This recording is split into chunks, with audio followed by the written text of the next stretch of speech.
Okay, so for this afternoon, we will be continuing our discussion. We still have one, two, three, three topics remaining for this semester. Okay, so we'll be discussing armamentarium and periodontics today. Then the following week, we will be discussing surgical root planing. Then um, by October 29th, I will be meeting with you face to face for your quiz number 3 and quiz number 4. Okay. Then also November 5, most likely, tentatively, uh, I might not be able to meet with you then, November 5. Then November 10 to 14, that is already the midterm week. Then week after that, November 19, I will not be able to meet with you again. Okay. So most likely, I will not be able to meet with you for almost a month. Okay. Our next meeting will be November 26. November 26. Okay. November 26, we will be meeting face to face then for your quiz number 5. Okay. So quiz number 3, these are the coverage of your quizzes. Quiz number 3, we have here pathogenesis. Then we have treatment planning and prognosis and cause-related therapy. I'll be putting it here in the chat box. Then quiz number 4, it's non-surgical root planing and surgical root planing. Quiz number 5, these are the coverage. Okay. Armamentarium, antiseptics, and antibiotics in periodontal therapy. Since we won't be able to meet on November 19, I'll be sending you the recording for that. And the topic would be antiseptics and antibiotics, or the chemotherapeutic agents used in periodontal therapy. Okay. If you want, I can send you the recording early. Do you want me to send the recording early, Mr. Fadu? Or do you just want me to send it after midterm? Puwede naman, Doc. Hindi naman. So, uh, by tonight or tomorrow, I can share to you the recording para I can download them early. Okay? Thank you po. Um, okay. Final exam will be given early as announced because some of you are already graduating. So I needed to give the final exam early. But I still need to ask Dr. Dahaya for another proctor for that because you're too many in this class. Okay. So tentative schedule of final exam is on December 3. December 3 is the tentative schedule for the final exam. And most likely, you would know your status by December 10. If most likely you would pass or fail the subject, especially the graduating. Okay? I hope all of you would pass the subject because quiz number 1, quiz number 2 are already multiple choice. Diba? So mark your calendars, okay? October 29, we will be meeting face to face. Okay? Make sure that you are in school on October 29. Okay? No makeup exam or no makeup quiz will be given on October 29 because some of you might already book for vacation, right? Because October 30 is the start of the academic health break. Okay? But we will still meet on October 29. Okay?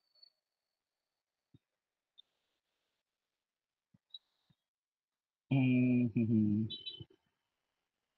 Do you have class before this? Do you have class before this? None? Because I can give you the quiz early if you want. You want me to give the quiz earlier?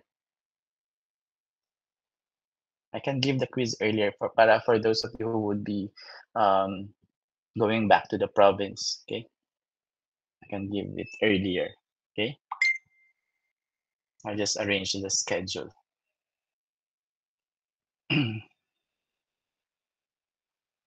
So for this afternoon, we will be discussing armamentarium in periodontics. I have uploaded an updated PowerPoint just this afternoon. So if you were able to download the old one, just delete that and download the new one that I have just uploaded. Okay.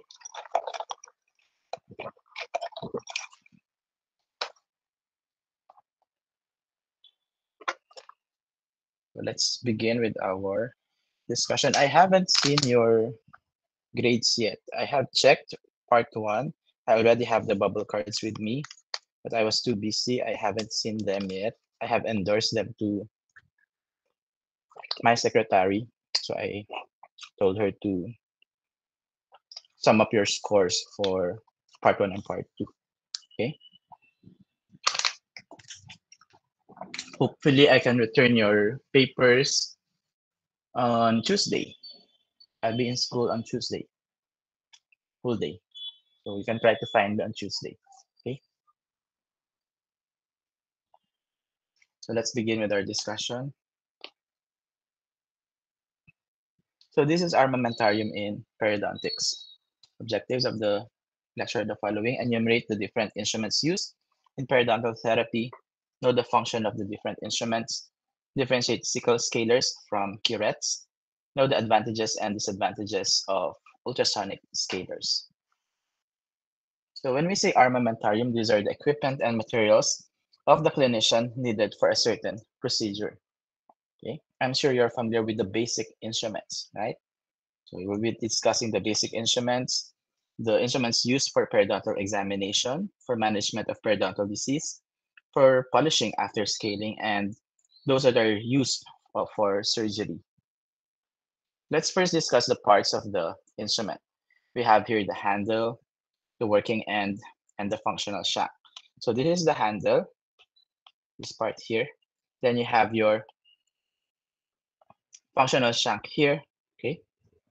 You have your working end here. This is the terminal shank, all right?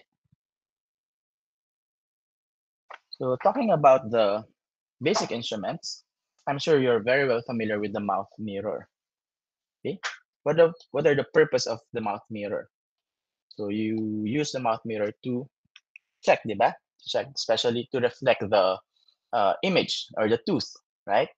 What else? You can use the mouth mirror to retract the cheeks, retract the tongue also. You can also use the mouth mirror to reflect the light, okay? To reflect the light para you can see better on the area.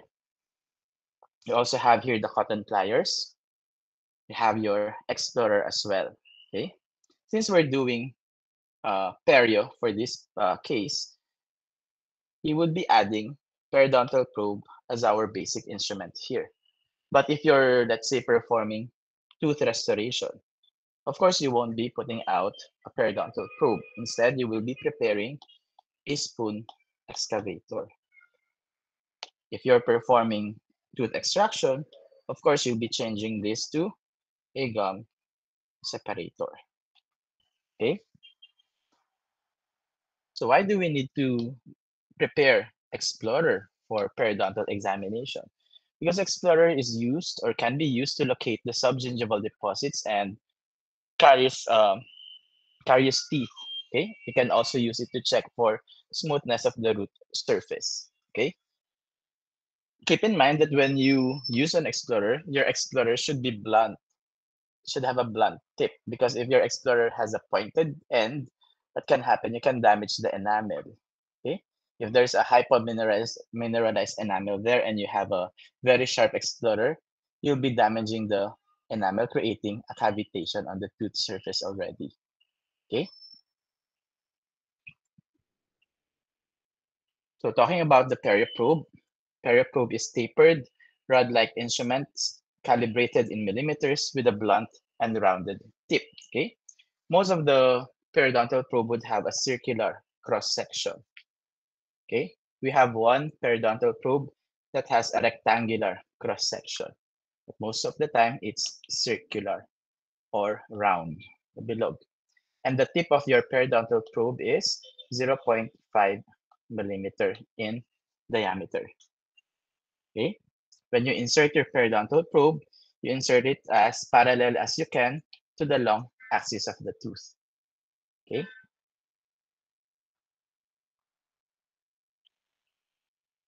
we have several types of probe here.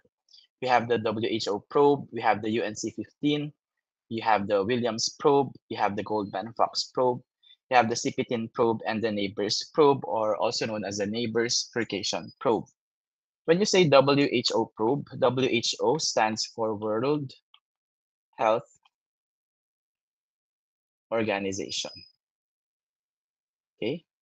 UNC in UNC 15 probe stands for University of North Carolina. Okay. CP10 here stands for Community Periodontal Index of Treatment Needs. Okay. We will be discussing this one by one. Let's first discuss the WHO probe. Okay. Your WHO probe has millimeter markings and a small round ball at the tip. You have a small round ball there. Okay. So these markings here, this is at 3.5 millimeter. This is at 5.5 millimeter. This one is at 8.5 millimeter, and this one is at 11.5 millimeter. However, the World Health Organization probe is a bit difficult to use because once you insert the probe in the pocket, let's say this is the gingiva, you will now find it hard for you to write the reading, right? Because you don't have any calibration here in between the lines. So it's a bit hard to use. You tend to somehow estimate, okay? What we normally ask the students to buy is the UNC 15 probe or the University of North Carolina probe. For this one, it has markings per millimeter. So 1, 2, 3, 4, up to 15 millimeter. And you would see a black band here, here, and here. Each band would represent every 5 millimeter. Okay. This part here, the start of the band is at 4. It ends at 5. It starts at 9, ends at 10, starts at 14, and ends at 15. So if the gingiva would cover up to here, oops, would cover up to here, what would be your reading now? Your reading would be around 4.5. around 4.5 or 4, right? If your gingiva would be up to here, what would be your reading? 6. 9, 8, 7. But this is at 9, 8, Ah, 7, right? So it's easier now for you to read the, to make the reading. You don't have to pull out the entire periodontal probe and count how many lines, diba? Because of these markings here. So it's more user friendly. It's easier to use compared to the other probes, right? Next, we have the Williams probe. Okay. For the Williams probe, you don't have a thick band here. You don't have a black band here. The markings is at 1 millimeter, at 2 millimeter, 3 millimeter. This is at 5 millimeter, 7, 8, 9, and 10 millimeters. Okay. However, let's say you inserted the probe and it covered up to here. For some reason, you would double think, am I at the first area or am I at the second area na thick, di ba? So you tend to pull out the probe just to check. So it's also a bit hard to use this one, the Williams probe, okay? We also have the Goldman-Fox probe. The Goldman-Fox probe has the same calibration as your Williams probe. So you have 1, 2, 3, 5, 7, 8, 9, and 10. Same calibration. The only difference is that this probe has a flattened end. Flat siya. Meaning to say the cross-section is rectangular. The advantage of this one is that it's easier to insert on the pocket, okay, because it is flat. However, because of the nature that it's flat, tendency is that if you try to use this as your probe to make your measurement, since this part here is sharp, tendency is that there's a chance for you lacerating through the junctional epithelium. Okay, you'll be creating iatrogenic pockets because of the nature of the tip, which is flat and sharp. Okay.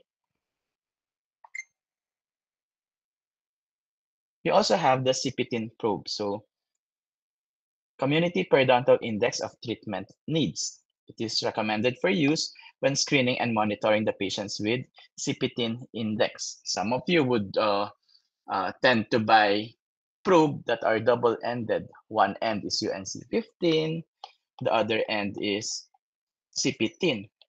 However, if you buy the double-ended, where will you use the CPTIN? It has no use, right? Some of you would also buy the double-ended. One end is UNC 15, other end is WHO. Then you come to realize, I'm not using the WHO. I should have just bought the single-ended instrument. Okay, it's cheaper, diba? And I could have bought two UNC 15 instead of one double-ended.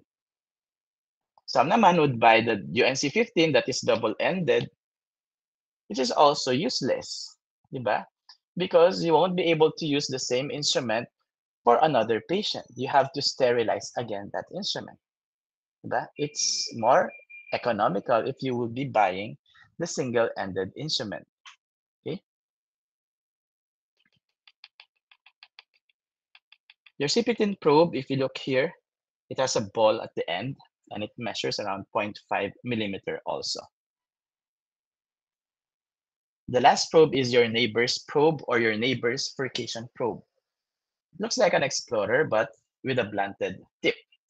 The calibration is at every 3 millimeters. So 3, 3, 6, 9, 12 millimeters. Okay, you use it to check for furcation involvement of the posterior teeth, specifically the molars, upper and lower molars. Okay, yes, the upper premolar also has a furcation. It's multi-rooted. However, the furcation is located already here on the apical third. Okay, by the time that this premolar would have furcation involvement, is already subject for extraction. Bubunutin na siya. Okay. Let's now go to the instruments used for management of periodontal disease. We have here the Jacquet scaler or the Jacquet scaler, however you want to pronounce it. You have your sickle scaler, you have your hoe scaler, you have your chisel scaler. You also have the curettes, so you have your universal and Gracie curettes. Okay. Last week we have discussed these curettes. Okay, I have discussed one of these curettes is also known as your Columbia curettes. Which one is that? Which one is also known as the Columbia curette? Is it the universal or is it the Gracie?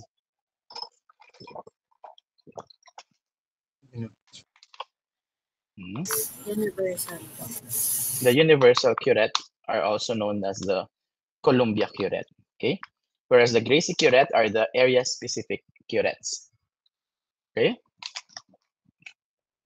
so if your diagnosis is, let's say, periodontitis,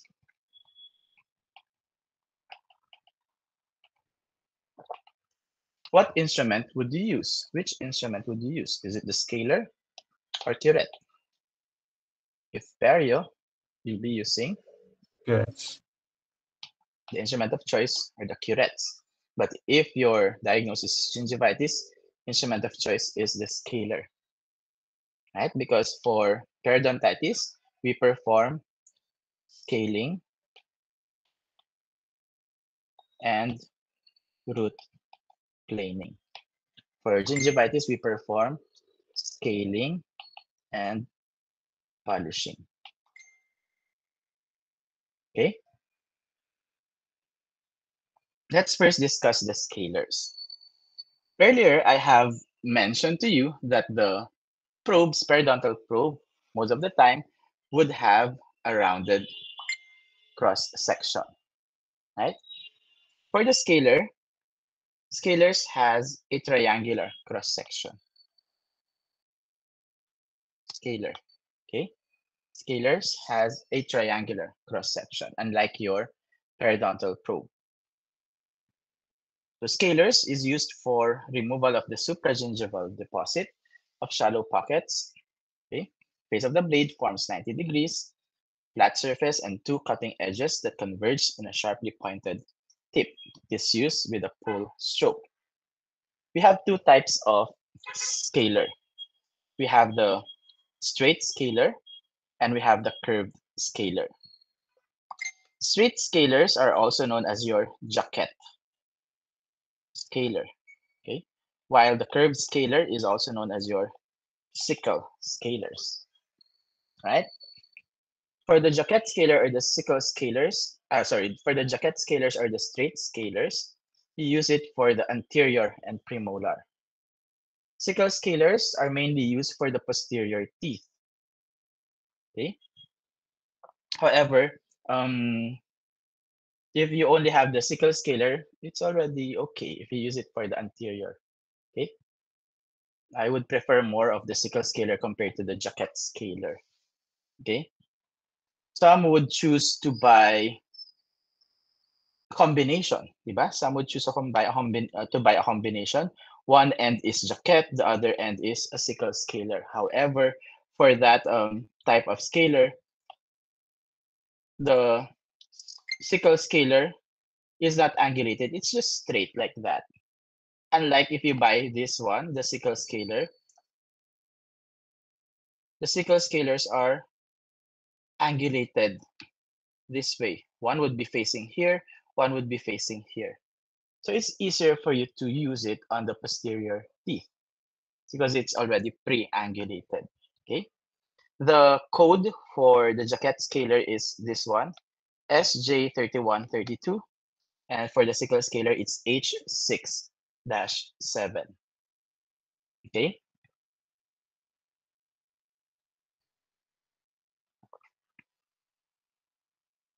Tama. You also have the hose scaler. Okay. The hose scaler is used for removal of the supragingival and subgingival deposits of all teeth. Gross removal. Gross removal. So if your patient has a thick amount of deposits, you can first use the hose scaler. Okay. Your hose scaler is used in a pull motion. It looks like that. Parang hoe. I don't know if you're familiar with the hoe. The one that you use for gardening, di ba? Ano ba yung hoe? It's like that. Diba? That's the hoe for gardening. So it's like that. So you use it in a pull motion. As opposed to your, by the way, the code for this is SM7-9. Okay.